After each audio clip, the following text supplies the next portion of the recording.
In this video, we are going to see a quick review of atypical antidepressants.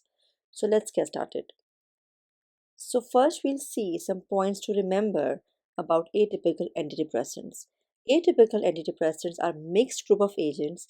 These agents act at several different sites, and the drugs included in this category are bupropion, mirtazapine, vilazodone, trazodone, nifazodone, and vortioxetine.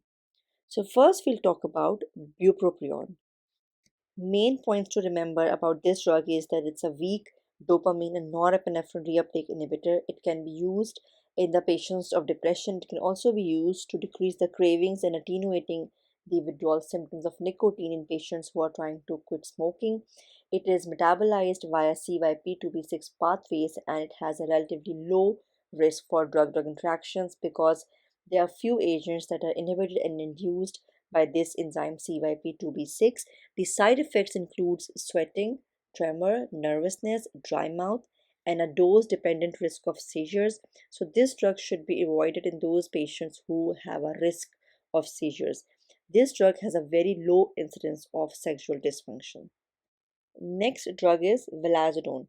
Main points to remember about vilazodone is that it's a serotonin reuptake inhibitor and it's a 5-HT1A partial agonist as well. So it's not a selective serotonin reuptake inhibitor because it's also acting as a partial agonist on 5-HT1A receptor.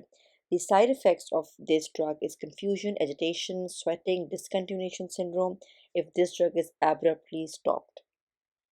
Next drug is vortioxetine. Main points to remember about vortioxetine is that it's a serotonin reuptake inhibitor. It is agonist at 5-HT1 receptor and antagonist at 5-HT3 and 5-HT7 receptor. The main side effects of this drug is nausea, constipation, and vomiting. So the next drug is mirtazapine. Main points that you must remember about mirtazapine is that it's antagonist at presynaptic alpha-2 receptors. It enhances serotonin and norepinephrine neurotransmission. Mirtazapine is antagonist at 5-HT2 receptors and it has a potent antihistaminic activity. It is sedating, and the main side effects are weight gain and increased appetite. Now we'll talk about the main points to remember about nifazodone and trazodone. These drugs block postsynaptic 5-HT2A receptors. These are weak serotonin reuptake inhibitor. They have potent H1 blocking activity, they are sedating, and they also have some mild to moderate alpha 1 receptor antagonist effect. So they contribute to orthostasis and dizziness.